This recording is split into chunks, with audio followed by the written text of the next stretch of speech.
Feliz sábado, hermanos.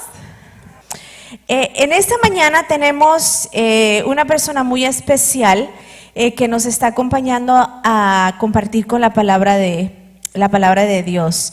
El pastor Mark Tatum o Tatum, me dijo. Como me sienta más cómoda, le puedo decir Tatum o Tatum. El pastor nos acompaña para darles un poquito de trasfondo de lo que ha sido el ministerio del pastor. El pastor ha vivido toda su vida aquí en el sur de California y ha sido adventista toda su vida. Nació de padres aquí mismos que sus padres fueron educadores y él también. Tanto como él nació aquí, él vivió aquí, él también, su educación es dentro de una de nuestras universidades aquí mismo, que es la Sierra University.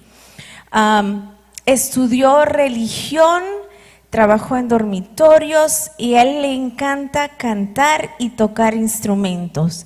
Trabajó con el pastor Sam Leonor como capellán. El pastor es bilingüe, amén. Amén, ¿verdad? Es bilingüe, que gracias al don de poder hablar el español y el inglés, todos nos podemos deleitar en eso. Pero antes de convertirse a ser pastor, fue maestro enseñando clases de Biblia y español en la academia de Mesa Grande. Y también fue maestro en Calexico, en la escuela de misiones, Calexico Mission School. Él tiene un total de ser maestro 9 años. 9 años tiene trabajando en lo que es en el sistema de educación. En el 2006 se casó con Jimena, que él conoció en Argentina. Y ellos están casados por ya 17 años. Amén, ¿verdad? Y tiene 2 niños. Josiah, que tiene 10, y Jocelyn, que tiene 8. Su esposa es trabajadora social y trabaja aquí mismo en el área en Anaheim, en un centro de cuidado diario para adultos. Él comenzó a pastorear en el 2011, cuando él regresó de Andrews University, donde él consiguió su maestría en divinidades, y su esposa en trabajadora social. Pastoreó por 5 años y medio y en la iglesia de Anaheim, Sánchez, y en la iglesia de Orange como pastor asociado. En el 2022, en el verano, fue invitado para servir en la administración de la Conferencia del Sureste de California como asistente del presidente Jonathan Park, quien es el presidente actual. Por 1 año hizo una tarea mientras continuaba pastoreando en el condado de Orange.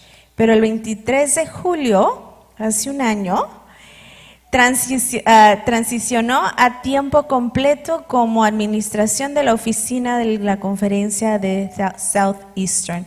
Sé que le gusta escuchar, hacer música, solo, componer música solo con amigos, toca guitarra, canta, le gusta pasear en la naturaleza, hablar sobre religión, ciencia, sociedad, diferentes temas, dar estudios bíblicos, viajando, visitando comunidades de Dios en la iglesia cercana. Pastor, es un placer tenerlos en nuestra iglesia de Santa Ana Barbara. Estamos muy contentos de tenerlo aquí. Solo le quiero decir que esta también es su iglesia. Que Dios me lo bendiga y que lo pueda utilizar grandemente en esta mañana. Muchas gracias por la introducción y muchas gracias por la bienvenida tan cordial. Como ella mencionaba, yo estaba pastoreando unos 7 años aquí cercanita en Anaheim, pero nunca tuve la oportunidad de visitar a este santuario. Nomás una vez el gimnasio, cuando tenían una reunión para todo el condado con la conferencia. pero traigo saludos desde el presidente Jonathan Park. Yo sirvo allí en la administración de Conferencia de Sureste. También saludos de la parte de vicepresidente hispano Johamo Sarabia. Yo sé que él visita ocasionalmente y también fue un gran placer brevemente ver su pastor Baez. No sé si fue el problema tecnológico que causó que él estaba aquí durante la escuela sabática. Él está en la otra iglesia, pero yo sé que ustedes han recibido por 2-3 años ahora la bendición de tener a Pastor Baez aquí. También traigo saludos de la parte de mi familia. El plan era para tenerlos a todos aquí en esta mañana, pero desafortunadamente el jueves por la tarde mi niña cayó y quebró su brazo arriba del codo, así que ella está con mucho dolor, incluso el yeso es pesado, así que ellos están alabando desde la casa en esta mañana. Pero hace 2 semanas yo vine con mi suegra, mi esposa y los niños estaban involucrados en otra iglesia en ese momento, y en esa ocasión yo consideraba que iba a faltar 6-8 semanas para venir, pero 1 o 2 días después me llamaron diciendo que hay un cambio en el horario y yo le dije, bueno, estoy disponible. Así que muchas gracias por recibirme, realmente es un gran placer y honor estar con ustedes. Yo estoy aquí para hablar sobre más que mera inteligencia. Todo el mundo está persiguiendo inteligencia para tener buenos trabajos y mucho dinero, pero nosotros estamos aquí y Dios nos creó para estar aquí por más que mera inteligencia, ¿no es cierto? Como introducción quiero hablar un poco sobre algo bastante simple, algo que uno puede sostener en la mano, pero algo que puede cambiar mucha la perspectiva. Es un telescopio. Hace unos 400 años ellos inventaron los primeros telescopios. Los primeros telescopios eran nomás para ver cosas terrenales, ¿no? Esa sierra o ese ejército. Pero mientras seguían construyendo telescopios más poderosos, podían ver los cielos y todo lo que había en los cielos. Yo supongo que antes de la invención de los telescopios para ver a las estrellas, era bastante fácil para alguien considerar que yo soy una persona bastante grande, bastante importante, incluso una sociedad podría considerar, somos una gran cosa, somos un imperio aquí, somos grandes, somos poderosos, somos importantes. Pero al mirar a través de un telescopio y ver la grandeza, la belleza, los detalles en el cielo, ¿qué pasa al autoconcepto de alguien que está fijando ahí? Se siente muy chiquitito. ¡Wow! Y antes supongo que era bastante fácil olvidar todos los puntitos de luz que estaban ahí, pero ahora para tener más y más detalle causa a nosotros preguntarnos, en contraste con eso, ¿quién soy yo? Parece que no somos más que hormigas sobre una pelotita en el espacio, ¿no es cierto, hermanos? ¿Quién soy yo a la luz de algo tan grande y tan lindo? Y en esta mañana me gustaría proponer que esto es semejante de lo que pasa con nosotros cuando nosotros fijamos en la Biblia. La Biblia también es algo chiquitito que podemos sostener en la mano, pero cambia nuestra perspectiva grandemente. En el hecho de mirar a nuestras vidas y a nuestra sociedad a través de ella, nosotros recibimos más la punta de vista del Señor. Y cuando alguien no ha leído la Biblia, pueden considerar, bueno, yo soy bastante grande, bastante bueno, bastante importante, bastante poderoso. Pero a la luz de las grandes verdades de la Biblia, somos chiquititos, pero preciosos. Pero esa pregunta, ¿quién soy yo en la luz de las verdades de lo que estoy leyendo? Al mismo momento, ambos, un telescopio y la Biblia, nos deja sin aliento a las grandezas, pero nos humilla y nosotros minimizamos en nuestra propia perspectiva, preguntándonos, ¿quién soy yo a la luz de eso? Por eso la Biblia puede decir que los principios de Dios causan o hacen sabio el sencillo. Pueden convertir el alma, pueden arreglar el corazón y que puede alumbrar los ojos. Todo está mencionado en Salmo 19, pero todo es la verdad por un telescopio, también la Biblia. ¿No es cierto, hermanos? Y quiero positar que una educación que incluye la Biblia y que tiene sus principios entrelazados en las lecciones, que incluye Dios en el centro de la cosmovisión, produce un entendimiento que es más profundo, más completo, más valioso y que está orientada correctamente, y realmente podríamos decir es una educación tridimensional, cuando una educación meramente secular nos puede dar nomás una intelectualidad dosdimensional. ¿Ustedes me entienden? La educación secular puede enseñar mucho sobre la historia y física y matemáticas, podemos estudiar todo sobre el mundo, pero la perspectiva de Dios, no hay nada que la educación mundanal puede ofrecer en conexión con eso. Hoy quiero hablar sobre educación religiosa, más específicamente educación cristiana, aún más específicamente educación adventista. Como mencionó la esposa del pastor, yo soy un producto de educación adventista, más específicamente religiosa cristiana adventista. Y desde mi primer año de escuela, yo no sabía, yo nomás pensaba, ¿por qué extraño que yo voy a una escuela diferente que la mayoría de mis amigos en el vecindario? Pero mis padres estaban desde mi primer año invirtiendo en mi futuro. No solo mi futuro de corto plazo, plazo mediano, pero el largo plazo. ¿Por qué hicieron eso? ¿Por qué invirtieron tanto dinero mis padres? ¿Para que yo podría decir el abecedario mejor que los otros niños en el vecindario? No. ¿Para que yo podría hacer multiplicación en una manera más eficiente que los otros? No. ¿Para que yo, al crecer, podría convertirme en un científico de cohetes o un abogado que gana millones de dólares por mi inteligencia? No, no fue por eso. Educación, hermanos, es más profunda que simplemente el material en las clases. Educación verdadera incluye más que simplemente una carrera o buenas notas. Como mencioné antes, es tridimensional. Y muchos de ustedes saben, y quizás algunos aquí han leído el libro escrito por Ellen G. White, Educación, un libro entero sobre la filosofía de educación. No meramente enseñando hechos, datos, números, figuras, sino un conocimiento de uno mismo, su lugar en la sociedad y en relación con Dios. ¿No es cierto? Y es muy importante. Educación verdadera incluye la persona entera. Desarrollar habilidades y conceptos y crecer como una persona en todo aspecto.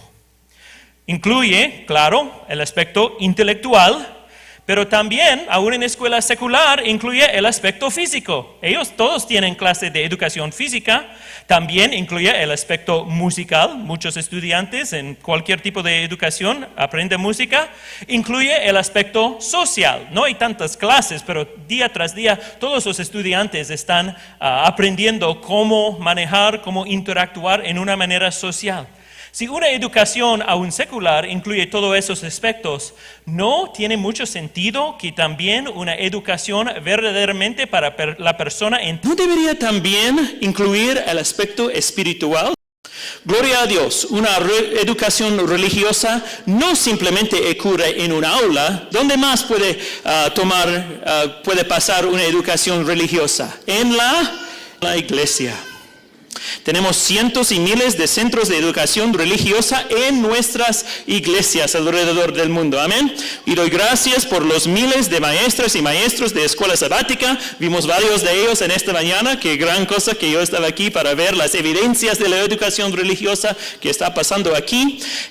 Líderes de ministerio de niños y jóvenes, cuales regularmente invierten sus mejores esfuerzos en educar espiritualmente a la próxima generación.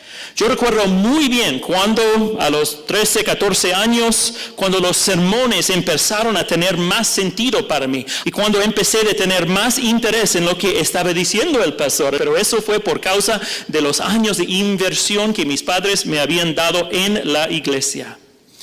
Gracias a Dios, educación religiosa no simplemente ocurre en aulas de escuelas, ni solamente en las iglesias.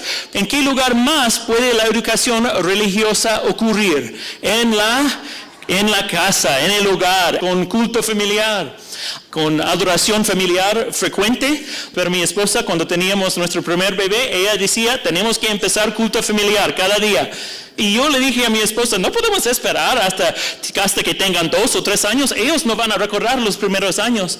Y ella dijo que nosotros tenemos que empezar el hábito por nosotros mismos. Y ahora si estamos viajando, aun si nosotros llegamos a la casa a las 11 de la noche, los niños piden, ¿no vamos a tener culto familiar? Parte de su ADN espiritual cada día de sus vidas. Porque cada hogar cristiano está llamado y debería ser un centro de educación religiosa también, ¿no es cierto, hermanos? Cada madre y padre cristiano tiene el deber de educar a sus niños en el camino correcto. Como dice Deuteronomio 6, 5 al 7, amarás a Jehová tu Dios de todo tu corazón, de toda tu alma, con todas tus fuerzas, y estas palabras que yo te mando hoy estarán sobre tu corazón, y las repetirás a tus hijos y hablarás de ellas estando en tu casa, andando por el camino y acostarte y cuando te levantes. Es la responsabilidad de la casa ser un centro de educación religiosa. Como dice Proverbios 22:6, instruye al niño en su camino, en el camino correcto, y aun cuando fuere viejo, no se apartará de él. Así que gracias a Dios, hay muchos lugares, muchos momentos, muchas oportunidades para incluir los principios cristianos en la vida, ¿no es cierto, hermanos? Y claro, muchos de ustedes agarraron los principios religiosos, cuales aprendieron en la iglesia, los guardaron profundamente en sus corazones y simplemente según las oportunidades que recibieron en el lugar y en la iglesia, quizás como niños o quizás como adultos. Pero aquí hay otra verdad que tengo que mencionar. Todos los niños tienen que asistir en la escuela. Eso es la ley. Y es importante para su desarrollo físico y mental. Mi pregunta es, si el ambiente escolar para los niños no está apoyándolos espiritualmente, ¿es posible que podría estar dañándoles espiritualmente, minimizándolo en contra de lo que estamos tratando de hacer en la iglesia y en la casa? Posiblemente. Si esas 3 zonas no están en armonía, los niños pueden tener una experiencia poco difícil, ¿no? Y muchos dicen, bueno, es un lugar neutral, no es a favor ni en contra. Pero recordamos, hermanos, que Jesús decía en Mateo 12:30, Jesús dijo, el que no es conmigo, contra mí es. Y el que conmigo no recoge, desparrama.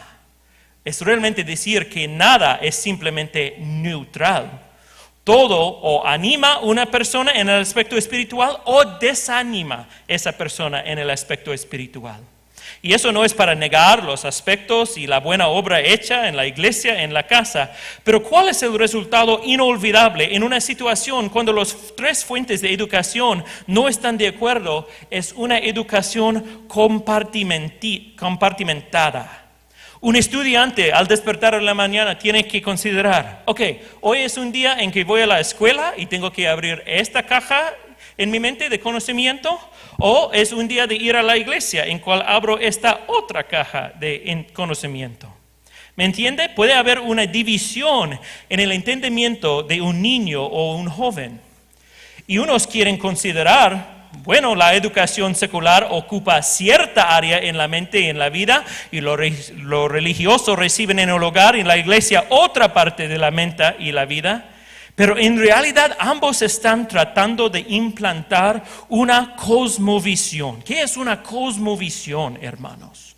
Una cosmovisión es el entendimiento del mundo y en realidad del universo en cual vivimos. ¿Y cuál es nuestro lugar, nuestro rol en este mundo, nuestra sociedad y en el universo? Y una cosmovisión que a un lado incluye Dios o al otro lado que excluye Dios, las 2 cosmovisiones van a estar muy, muy diferentes. No consideramos, hermanos, que la escuela es un lugar donde uno aprende nomás asuntos de matemáticas, como leer y escribir, historia, ciencia. No. Cada aspecto, cada clase de la escuela tiene sus presuposiciones al fondo. Y si esa presuposición no es que hay un Dios todopoderoso que nos ama, que es creador, sustentor, soberano sobre todo, hay otra presuposición que quiere ocupar ese lugar. ¿Y qué es esa otra presuposición? ¿Cuál es la otra narrativa grande en la sociedad? Que estamos aquí más o menos por accidente, por casualidad. Y eso tiene gran implicación en nuestras vidas, ¿no es cierto, hermanos? Especialmente en las vidas, en el autoconcepto de un niño o un joven.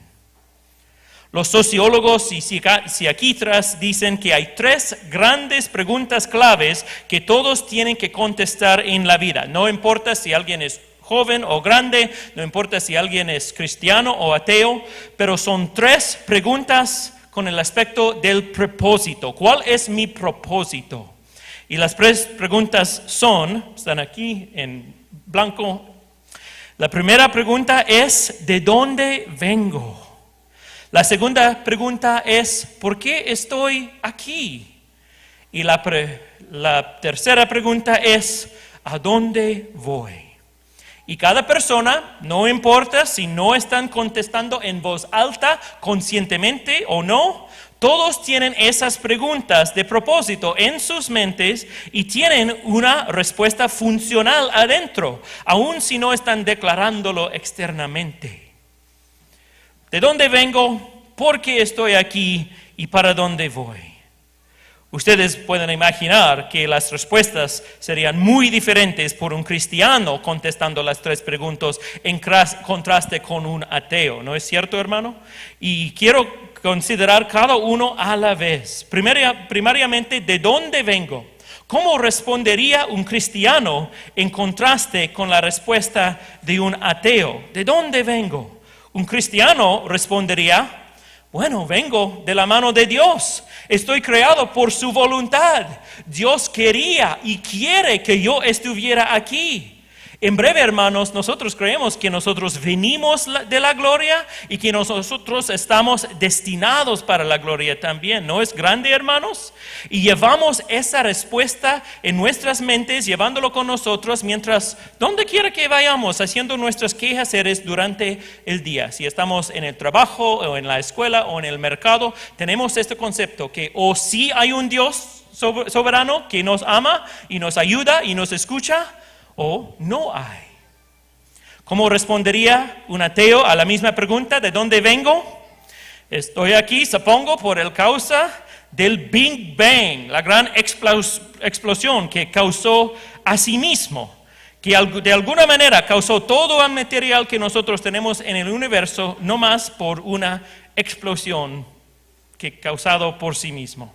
Yo sé que muchas personas muy inteligentes creen esto y tienen muchas palabras complicadas para explicarlo, pero básicamente es así. O tienes Dios o tienes una explosión que causó a sí mismo y que causó todo que está aquí. Y de alguna manera, todo el material que tenemos en el universo, después de mucho tiempo, el material organizó a sí mismo y empezó a vivir. ¿Quién lo causó a vivir? Nadie en su cosmovisión, ¿no? Causó a sí mismo para vivir. ¡Wow! Y de alguna manera, mucho después, ese material viviente empezó a organizar para hacer organismos multicelulares. ¿Quién lo organizó? Nadie. Organizó a sí mismo. Todo a su propia voluntad, aunque no estaba consciente. Y eventualmente, supuestamente con billones de años, un proceso completamente ciego, no dirigido por nada, esos seres vivientes desarrollaron más y más, y no sé, quizás de un pez a una rana, a un chiva, a un mono, y eventualmente a un hombre. Y aquí estamos. ¡Wow! ¡Qué proceso! Improbable, imposible. Hay una gran diferencia en los conceptos de nuestros orígenes, hermanos, ¿no es cierto? ¿Y estas 2 visiones son compatibles o no son compatibles? Realmente no son compatibles. Yo sé que hay algunos que tratan de mezclar las 2 grandes teorías, las 2 grandes narrativas, pero un profesor en el seminario, yo recuerdo eso, él dijo a todos nosotros en la clase, cuando alguien trate de combinar los principios de Big Bang y evolution con creación, con esta evolución teística, tiene 2 problemas. Primeramente, no tienes ninguna evidencia ni documental ni evidencial en el mundo. No tienes ninguna evidencia y tampoco tienes amigos. Los que tratan de mezclar las dos narrativas están considerando, yo puedo ser amigos con los creacionistas y yo puedo ser amigo con los ateístas, pero en realidad lo que encuentras es que usted tiene enemigos en ambos lados. Los ateos no quieren ninguna creación teística y los creacionistas, ¿por qué dejaría la semana de 6-7 semanas? Si milagros son posibles, ¿por qué no crearía Dios y por qué no diría la verdad en la Biblia? Así que realmente es más problemático tratar de mezclar esos. En las décadas de 90 y de primera década de 2000, muchos estaban tratando de hacerlo, pero parece que es un fracaso intelectual. Básicamente tenemos esas dos opciones para contestar la pregunta ¿de dónde vengo? La segunda pregunta, ¿por qué yo estoy aquí? Semejante, las respuestas serían muy diferentes entre un cristiano y un ateo. Un cristiano diría, yo estoy aquí para glorificar a Dios, para hacer su voluntad, para complacerlo y cumplir su propósito en mi vida, para servir la humanidad y servir Dios a través de la humanidad, servir en su nombre.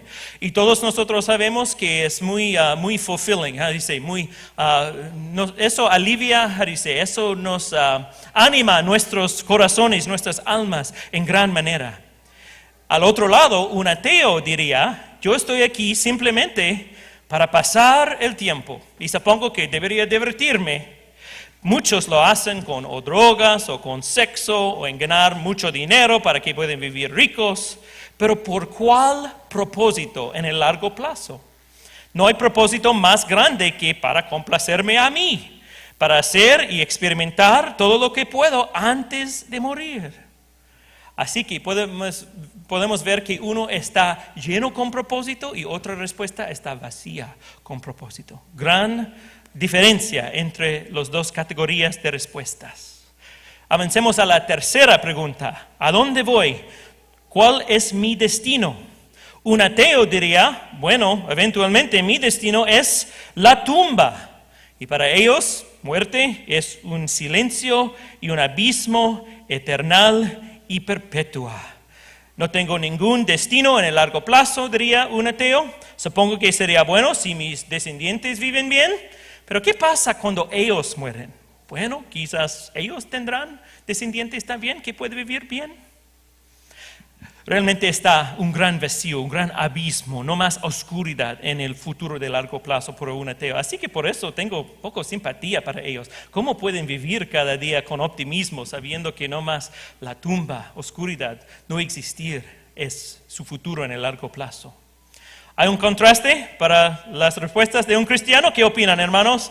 Gran contraste. En vez de oscuridad y silencio, tenemos un gran futuro con mucho para experimentar. ¿No es cierto, hermanos? En primer lugar, la segunda venida de Cristo para anticipar. Yo he visto pinturas, nosotros podemos imaginar, pero ¿qué dice la Biblia? ¿La segunda venida de Cristo va a estar menos grande y poderoso o más grande y poderoso que nuestras imaginaciones? ¿Qué opinan, hermanos? Más grande que podemos imaginar. Así que imaginamos grandemente porque Dios tendrá que superar esto.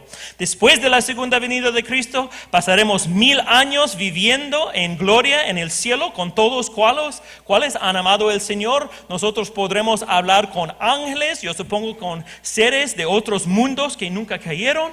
Después de vivir 1000 años allá, volveremos a esta tierra creada nuevamente. Quizás Dios nos permitirá observar la nueva creación. Claro que la nueva creación no tendrá ningún toque del pecado. Estaremos viviendo allí por siempre en amor, en comunión con Dios y con otros. Experimentamos más y más descubrimiento, apreciando más y más profundamente el amor de Dios. Hermanos, esto es nada en comparación con las respuestas del ateo. Es una visión embelezadora, nada puede comparar con eso. Y es exactamente lo que nuestros corazones anhelan y necesitan. Y es un deleite, hermanos, y un privilegio vivir con esta cosmovisión. ¿No es cierto, hermanos? ¿Qué dicen? Amén. Hermanos, si la experiencia educacional de los niños y jóvenes está dividida entre el religioso y el secular, entre la casa, la iglesia y la escuela, Ambas cosmovisiones van a estar en competencia en sus mentes, cada uno contra el otro. Y aunque parece obvio, lo cual deberíamos elegir, el lado cristiano, claro, ganaría. Cuando pongo estas preguntas y pongo las respuestas delante en una forma breve, es súper obvio cuál conjunto es mejor. Pero en actualidad, la narrativa secular, aunque es sin propósito, sin futuro, pero con permiso abierto para divertirse en cualquier forma autodestructiva en el corto plazo, esa narrativa tiene mucha tentación en la vida de los jóvenes, cuales no tienen mucha experiencia en la vida para navegar esa decisión. Y hay que considerar, mientras están desarrollando intelectualmente, físicamente y musicalmente, también están desarrollando socialmente a la misma vez. Cuando ellos forman amistades en escuela pública, no hay ninguna garantía que esos amigos van a estar cristianos. No hay ninguna garantía que esos amigos vienen de una casa, una familia que comparten los valores cuales nosotros atesoramos. Y esos mensajes, no importa mucho si arruines la vida, porque no hay ningún futuro especial de todos los modos. Estos mensajes pueden venir no simplemente de las bocas de sus maestros o en la televisión, sino de las bocas de sus amigos, o quizás como adolescentes de las bocas de su novio o su novia. Prueba esto, experimenta eso. ¿Por qué no? Puede ver una situación muy peligrosa. ¿Y ustedes pueden ver eso, hermanos? Hermanos, no quiero que ustedes me malentiendan. No opináis que estoy aquí en esta mañana para vilificar educación pública. Esa no es mi intención. Muchos maestros, muchos administradores, muchos estudiantes van allí y trabajan allí con buen motivo. Mi propia madre fue maestra de inglés en escuela pública unos 40 años hasta jubilarse. Así que incluyendo la comida en la mesa en mi propia casa fue provista por el pago de escuela del Estado. Pero hermanos, simplemente estoy diciendo, si el ambiente no es cristiano, está abierto a cualquier forma de filosofía pasantera, de las cuales la Biblia dice que deberíamos estar preparados para defender en Efesios 4:14. Es en ese ambiente. No importa si uno es monoteísta o politeísta o ateísta o bruja metida en espiritualidad. No importa si alguien es heterosexual o homosexual o cualquier mezcla de los sexos. No importa si alguien es sobrio o borracho o drogado. Si se siente bien, hazlo. Porque esa es la única estándar. Si algo se siente bien en el corto plazo. No importa los efectos del largo plazo, porque en esa cosmovisión el largo plazo es una pérdida completamente igual. Yo estoy muy contento, hermanos, que Jesús decía en Lucas capítulo 15, en la historia del hijo pródigo. ¿Todos recordamos esa historia? En la cual la lección es, uno siempre puede volver a vivir en la casa con el Padre, con la familia, siempre serás aceptado, hay perdón, hay fiesta, gloria a Dios. Me encantaría leer toda la historia y predicar sobre eso, pero no tenemos tiempo para eso. Pero si ustedes no han leído recientemente la historia del hijo pródigo, quizás en esta tarde podrían leerlo lentamente, imaginando las emociones del padre y de los hijos y orar cuando él regresa a casa. Yo estoy muy contento que Jesús dijo que están bienvenidos para volver a casa en cualquier momento. Pero cuánto mejor es, hermanos, en vez de tener un gran desvío y sufrir en la vida y entonces volver a casa, cuánto mejor evitar el gran desvío. El hijo pudiese haber aprendido las lecciones mientras vivía en la casa del padre, ¿no es cierto, hermanos? Y cuánto mejor en la vida evitar los pozos en vez de caer en 1, 2, 3 pozos y necesitar rescate.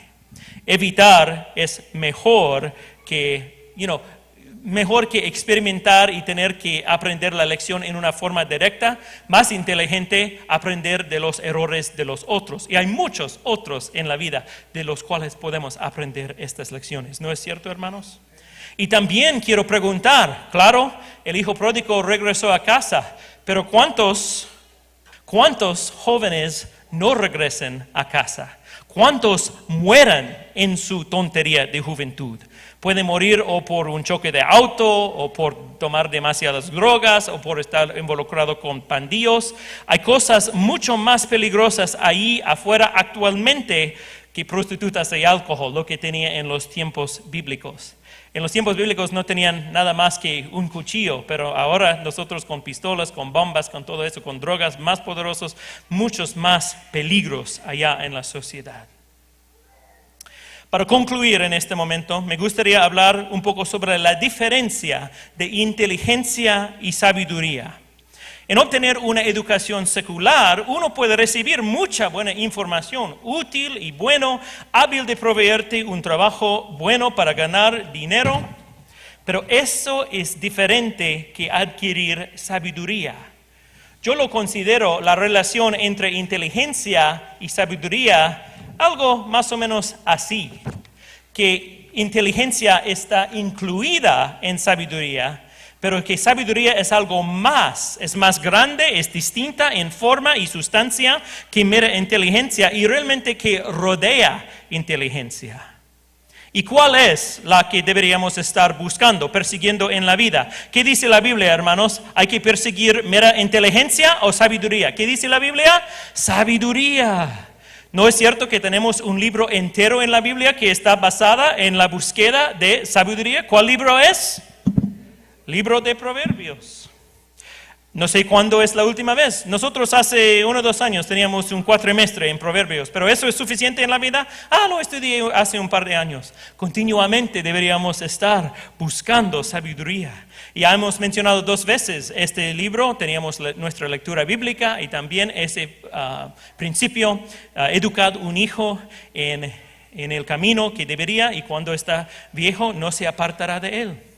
Tenemos un libro entero y este libro básicamente dice, buscad sabiduría con toda su fuerza, persígala, atesoréala. Y pueden imaginar cuál es la base, la fundación de sabiduría según el libro de Proverbios, hermanos. Se dice en Proverbios 9:10, también está en Salmos 111:10. Si usted lo pierde en un libro, puede encontrarlo en otro libro. Pero ¿qué es la fundación de sabiduría? El temor a Jehová es el principio de la sabiduría. Así que según la palabra de Dios, temor de Jehová es la fundación. No es meramente admitir que está ahí, pero es tener respeto, reverencia, adoración. Más que meramente tener miedo delante de Jehová. Claro que Jehová merece nuestro miedo, pero prefiere tener una relación basada en amor.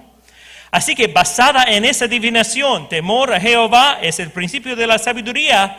Los pregunto, ¿puede una persona bien astuto, bien educado en las maneras del mundo, con títulos, con PhD, puede tener una biblioteca de información memorizada, pero si es ateo, si no afirma a Dios como creador, originador, sustentor, juez, soberano sobre todo, ¿puede esa persona tener sabiduría, estar sabio con la definición bíblica? No, porque está ignorando una de las verdades más básicas del universo. Yo supongo que los ángeles miran a una persona así y dicen, qué lástima, está muy inteligente, pero solamente en 2 dimensiones. No tiene la tercera dimensión que añada la profundidad. ¿Qué dijo Pablo? Quiero que sepan cuán ancho, cuán alto, cuán profundo, cuán grande es el amor de Dios, ¿no? Expande en todas las direcciones. Y si uno está nomás enfocando en mera inteligencia secular, ellos están perdiendo el aspecto más importante. Es básicamente, si uno considera la cosmovisión de un ateo, aunque puede ser muy inteligente, es más o menos la perspectiva, cosmovisión de una dona. Y sí tuve mucha diversión en buscar una imagen de una dona flotando en el espacio. Muy lindo, ¿no? Y aunque nos gusta comer donas, puede sentir muy bien en la boca, ¿no es cierto, hermanos? Y al tragarlo, ¡qué rico! Pero ¿qué tipo de nutrición para nuestros cuerpos tiene una dona? No mucho, es malo para el cuerpo en el largo plazo, ¿no? ¿Por qué conformaríamos con una dona cuando Dios no está ofreciendo un banquete entero, hermanos? No te satisfaces con meras donas, mera inteligencia. No te satisfaces con conocimiento nomás dos-dimensional, cuando Dios está ofreciendo la tercera dimensión. No seas satisfecho de mirar y considerar a la sociedad desde la punta de vista de la tierra. Súbete en un avión, súbete en un helicóptero, súbete en un cohete. Y nosotros muchos no podemos pagar eso, pero con la palabra de Dios, Dios nos da esa perspectiva, su perspectiva sobre el mundo. Podemos tener la perspectiva de Dios en nuestra cosmovisión, gracias a Dios. Él es lo que nos ofrece diariamente a través de su palabra, a través de oración y a través de las promesas que nosotros creemos que muy pronto podremos ver con nuestros propios ojos la grandeza de la creación de Dios. ¿Y no es emocionante, hermanos, considerar eso? Continuando, empezando con la conclusión, quiero fijar en Daniel capítulo 12. Ustedes pueden abrir sus Biblias si quieren, a Daniel capítulo 12. Quiero fijar una vez más en un principio bíblico importante. Al final del libro de Daniel, Dios da a su profeta una descripción del futuro de largo plazo. Y Dios describe la resurrección a Daniel, posiblemente la descripción más detallada en el Antiguo Testamento de la resurrección. Y dice eso, lo cual yo encuentro muy intrigante. Vamos a leer versículos 2 y 3. ¿Está bien? Daniel 12, versículos 2 y 3. Del polvo de la tierra se levantarán las multitudes de los que duerman, algunos de ellos para vida eterna, pero otros para quedar en la vergüenza y el desprecio eternos. Versículo 3. Los sabios resplandecerán con el brillo del cielo. Los que guían a muchos en el camino de la justicia brillarán como las estrellas por toda la eternidad. Fijan en eso, hermanos. La Biblia dice que sabiduría santa brillará hasta la eternidad. Sabiduría es de gran valor para el Señor, ¿no es cierto, hermanos? Y no es buenas nuevas, hermanos, buenas noticias, que sabiduría es algo que nosotros podemos empezar de adquirir ahora mismo. No tenemos que esperar hasta que llegamos al cielo. Con Dios y sus principios entregados en nuestro aprendizaje, esta sabiduría es algo que seguirá y crecerá y continuar bendiciendo en esta vida y por los siglos de los siglos, en el cielo y en la tierra nueva. Y volviendo ahora al tema de educación cristiana, yo sé que los gastos son altos, no hay duda. Nosotros experimentamos mensualmente cuán altos son los gastos de educación privada. ¿Sabe? De cierta dimensión, educación cristiana no cuesta nada más que educación pública. ¿Ustedes saben eso? Hay que pagar la misma para construir el edificio y pagar los maestros y la electricidad y todo eso.